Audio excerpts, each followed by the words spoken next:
আসসালামু আলাইকুম, hello everyone, কেমন আছেন সবাই? আমি আছি আলহামদুলিল্লাহ ভালোই। আজকে আপনাদের সাথে আমার ভাবির হাতে ঝুনি দিয়ে পাবনা মাছের অসাধারণ একটি রেসিপি শেয়ার করবো। ফার্স্ট টাইম ওর হাতে এই রান্নাটি খেয়ে আমরা কিন্তু সবাই এই রান্নাটি ফ্যান হয়ে গিয়েছিলাম। পাবদা মাছগুলো প্রথমে হলুদ আর লবণ দিয়ে একটু ফ্রাই করে নিতে হবে, আর ধুন্দুলগুলো ছোট ছোট শেপে কেটে নিতে হবে। এরপর একটি হাঁড়িতে কিছুটা খাবার তেল অ্যাড করবো। তেলটি গরম হয়ে আসলে এখানে পেঁয়াজ কুচি অ্যাড করে দেবো। কিছুটা সময় নিয়ে পেঁয়াজগুলো ব্রাউন কালার হওয়া পর্যন্ত ওয়েট করতে হবে। পেঁয়াজগুলো কিছুটা সফট হয়ে গেলে, সুন্দর মতো ভাজা হয়ে গেলে স্বাদ মতো লবণ দিয়ে দিতে হবে এবং সাথে 1 টেবিল চামচ পরিমাণ রসুন পেস্ট অ্যাড করতে হবে। এবার খুব ভালো মতো ভেজে নিতে হবে। চেষ্টা করুন মশলাটি খুব সুন্দর মতো কষাতে। এখনো কিন্তু গুঁড়ো মশলা অ্যাড করা হয়নি। রসুনটি খুব ভালো মতো পেঁয়াজের সাথে মিশিয়ে নিয়ে এরপর কিছুটা পানি দিয়ে দিতে হবে। এরপর আবার নেড়ে চেড়ে নিতে হবে। সুন্দর মতো পানিটি ফুটে আসলে এবার এখানে গুঁড়ো মশলাগুলো অ্যাড করে দিতে হবে। হলুদ গুঁড়ো দেওয়া হচ্ছে, কিছুটা মরিচের গুঁড়ো অ্যাড করা হয়েছে, আর কিছুটা ধনে গুঁড়ো অ্যাড করা হয়েছে। এরপর ভালো মতো মশলাটি কষাতে হবে এবং খুব ভালো মতোই মশলাটি কষাতে হবে। মশলাটি যত সুন্দর মতো কষাবেন রান্নাটি কিন্তু তত সুন্দর হবে। চেষ্টা করবেন একটু ঢাকনা দিয়ে দিয়ে মশলা কষাতে। পানি শুকিয়ে আসলে আবার কিছুটা পানি অ্যাড করে আরো সুন্দর মতো মশলাটি কষিয়ে নিতে হবে। মশলাটি কিন্তু খুব সুন্দর মতো কষানো হয়ে গেছে। এবার এখানে কেটে রাখা ধুন্দুলগুলো অ্যাড করে দিতে হবে।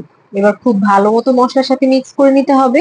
একটু উল্টে পাল্টে সুন্দর মতো মশলা মিক্স করবেন যেন সম্পূর্ণ সবজির গায়ে মশলাগুলো মিক্স হয়ে যায়। মশলাগুলো সুন্দরভাবে মিক্স করা হয়ে গেলে এখানে ঢাকনা দিয়ে দিতে হবে। 10 মিনিট পর ঢাকনাটি সরিয়ে কিছুটা নেড়ে চেড়ে দিতে হবে। দেখুন ধুন্দুল থেকে কি পরিমাণে পানি বের হয়েছে। এখানে কিন্তু কোনো এক্সট্রা পানি অ্যাড করা হয়নি। ধুন্দুলে পানির পরিমাণ খুব বেশি থাকার কারণেই কিন্তু এই সবজিটির পুষ্টিগুণ অনেক বেশি। এবার কিছুটা নেড়েচে এখানে পাবদা মাছগুলো অ্যাড করে দিতে হবে। এই পর্যায়ে লবণটাও চেখে দেখবেন, যদি কম মনে করেন তাহলে অবশ্যই লবণ অ্যাড করে দেবেন। যদি ঝোল আরেকটু বাড়তি রাখতে চান তাহলে কিছুটা গরম পানি অ্যাড করবেন। ধুন্দুল কিন্তু হার্ট ভালো রাখতে ভীষণ কার্যকরী একটি সবজি।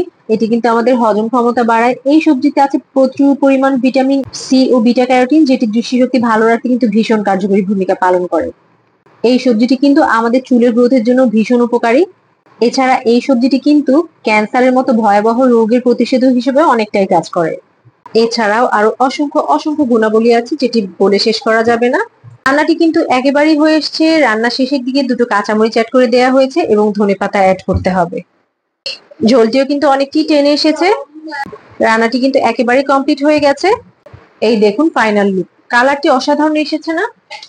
ধনেপাতা দিয়ে কিন্তু চুলোর আঁচটি একদম বন্ধ করে দিতে হবে। আমি একদম লাস্ট পর্যায়ে ধুন্দুলের একদম এক্সাক্ট কালারটা আনতে পেরেছি। আপনারা এখন যেমন দেখছেন ঠিক এইরকমই এসেছিল ধুন্দুলটির কালার, একদম সতেজ। কখনো যদি না খেয়ে থাকেন অবশ্যই বাসায় ট্রাই করবেন। আসসালামু আলাইকুম।